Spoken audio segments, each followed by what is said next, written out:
It's the middle of November, which means one thing and one thing only on the gridiron. We have our eyes on the playoff picture in college football. Florida State, they've secured a spot in a bowl game, although where still remains uncertain. Valdosta State's season is over after a 5-6 campaign, which only leaves the Rattlers of Florida A&M. Winners of 8 straight and on the bubble yet again for the FCS playoffs. Can the Rattlers make it for a second straight year?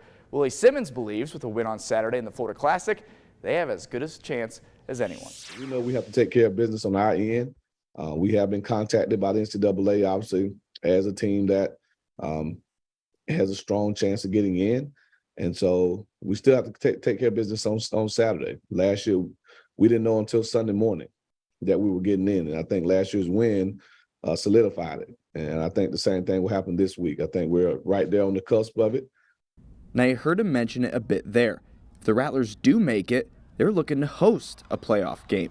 FAMU has submitted a bid to the NCAA, and the potential to host is there. However, how realistic are the Rattlers' chances of making the playoffs even with a win? Hero Sports FCS has the Rattlers on the bubble, rated 29th on the outside looking in of the field of 24. Senior FCS analyst and bracketologist Sam Herder of Hero Sports broke it down for us. While the resume is almost identical to last year, a lot has to happen for FAMU to make it.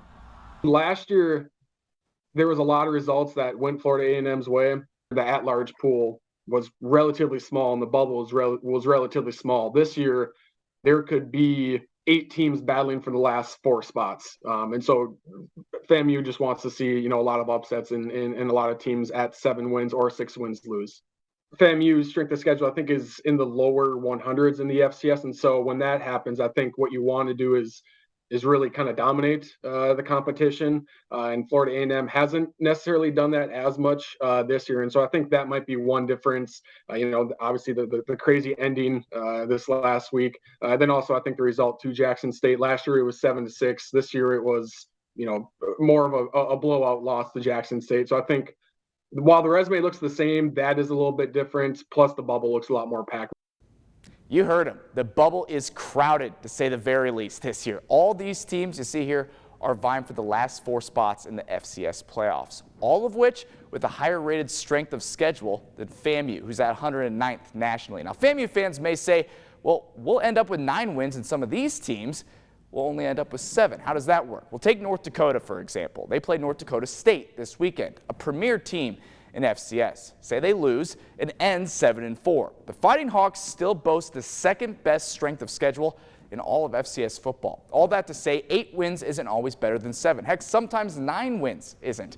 A lot will have to go right for FAMU to make a second straight playoff appearance. But one thing's for certain, just win the Florida Classic and let the chips fall where they may.